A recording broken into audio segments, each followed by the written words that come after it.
पहले चंद्रयान और फिर आदित्य L1 की सफलता के बाद इसरो ने अपने पहले मानव अंतरिक्ष मिशन गगनयान की ओर पहला कदम बढ़ा लिया है।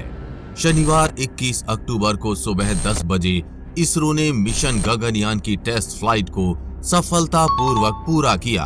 हालांकि इस टेस्ट फ्लाइट को दूसरे प्रयास में भेजा गया क्योंकि पहले से निर्धारित लॉन्च जो सुबह 8:45 पर होना था उसको लॉन्च से सिर्फ 5 सेकंड पहले रोक दिया गया था।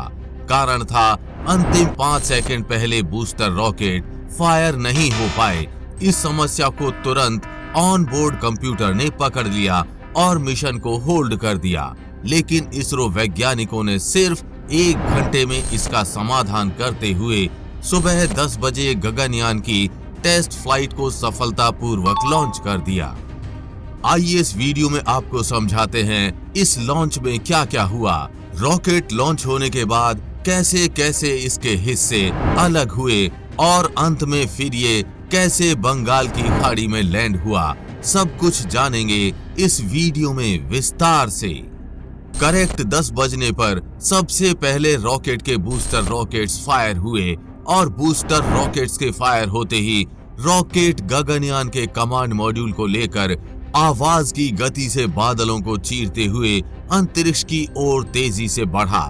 करीब 60 सेकंड बाद रॉकेट 11.9 किलोमीटर की ऊंचाई प्राप्त कर चुका था और जैसे ही रॉकेट ने 11.9 किलोमीटर की ऊंचाई प्राप्त की, इसरो वैज्ञानिकों के द्वारा जानबूझकर रॉकेट में एनोमैली क्रिएट की, यानी समस्या क्रिएट की, जिससे रॉकेट में ब्लास्ट हुआ और जैसे ही रॉकेट ब्लास्ट हुआ, रॉकेट से पहला सेपरेशन हुआ।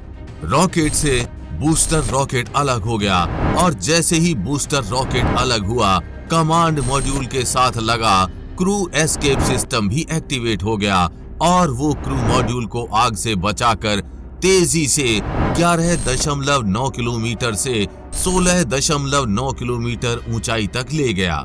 इस समय लॉन्च को करीब 90 सेकंड हो चुके थे और जैसे ही यान 16.9 किलोमीटर ऊंचाई पर पहुंचा, दूसरा सेपरेशन हुआ। क्रू मॉड्यूल से क्रू एस्केप सिस्टम भी सेपरेट यानी अलग हो गया। अब क्रू एस्केप सिस्टम का कोई काम नहीं था, इसलिए इसको अलग कर दिया गया। क्रू एस्केप सिस्टम ने अपने कार्य को सफलतापूर्वक अंजाम दिया और जैसे ही crew escape system crew module से अलग हुआ, क्रू मॉड्यूल तेजी से पृथ्वी पर गिरने लगा। गिरते हुए 16.9 किलोमीटर से 16.5 किलोमीटर की ऊंचाई पर आया और जैसे ही 16.5 किलोमीटर की ऊंचाई पर क्रू मॉड्यूल आया, इसकी रफ्तार कम करने के लिए ड्रॉग पैराशूट डिप्लॉयमेंट हुआ, यानी सबसे पहले 2 पायलट पैराशूट खुले। ये प्रक्रिया लॉन्च के 98 सेकंड बाद हुई। उसके बाद क्रू मॉड्यूल धीरे धीरे 16.5 किलोमीटर से 2.4 किलोमीटर की ऊंचाई तक आया और जैसे ही क्रू मॉड्यूल 2.4 किलोमीटर की ऊंचाई पर आया, 2 पायलट पैराशूट्स अलग हो गए और लॉन्च के करीब 296 सेकंड के बाद क्रू मॉड्यूल के 3 मेन पैराशूट्स भी खुले और इनके खुलते ही क्रू मॉड्यूल की स्पीड और भी कम हो गई। इतनी कम स्पीड के साथ 2.4 किलोमीटर से 0 किलोमीटर की दूरी तय करने में करीब 238 सेकंड का समय लगा और अंत में करीब 532 सेकंड के बाद क्रू मॉड्यूल धीरे धीरे बंगाल की खाड़ी में टच डाउन किया। टच डाउन के बाद भारतीय नौसेना के जवानों के द्वारा क्रू मॉड्यूल को रिकवर किया गया और उसके बाद इसरो केंद्र ले जाया गया। इसी के साथ पूरा हुआ गगनयान का test vehicle abort mission TVD-1।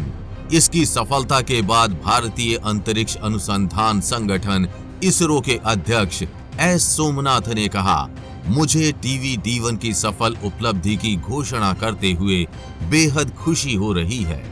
आपको अंत में बता दें कि क्रू मॉड्यूल बंगाल की खाड़ी में जहां गिरा, उसकी लॉन्च पैड से दूरी 10 किलोमीटर थी, जबकि जहां बूस्टर रॉकेट गिरा उसकी लॉन्च पैड से दूरी 6 किलोमीटर थी। और जहां क्रू एस्केप सिस्टम जाकर गिरा उसकी दूरी लॉन्च पैड से 14 किलोमीटर थी। आप इसरो की इस गगनयान TVD-1 टेस्ट फ्लाइट की सफलता से कितने खुश हैं? नीचे कमेंट बॉक्स में लिखकर जरूर बताएं।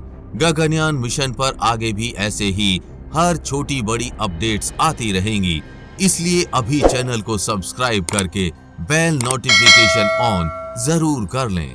हमें पूरी उम्मीद है कि आपको ये जानकारी अच्छी लगी होगी, और जानकारी अच्छी लगी हो तो शेयर के बटन पर क्लिक करके इस अच्छी जानकारी को ज्यादा से ज्यादा लोगों में फैलाएं, जिससे आपके दोस्त और रिश्तेदार भी कुछ अच्छा सीख पाएं। साथ ही आप भी वीडियो को लाइक जरूर करके जाएं। आगे भी ऐसी इंफॉर्मेटिव वीडियोस आती रहेंगी, इसलिए अपडेटेड रहने के लिए चैनल को सब्सक्राइब करके बेल नोटिफिकेशन ऑन जरूर कर लें। जल्द मिलेंगे ऐसी ही इंफॉर्मेटिव वीडियोस के साथ और आपको कुछ अच्छा सिखाएंगे। तब तक के लिए जय हिंद, जय भारत।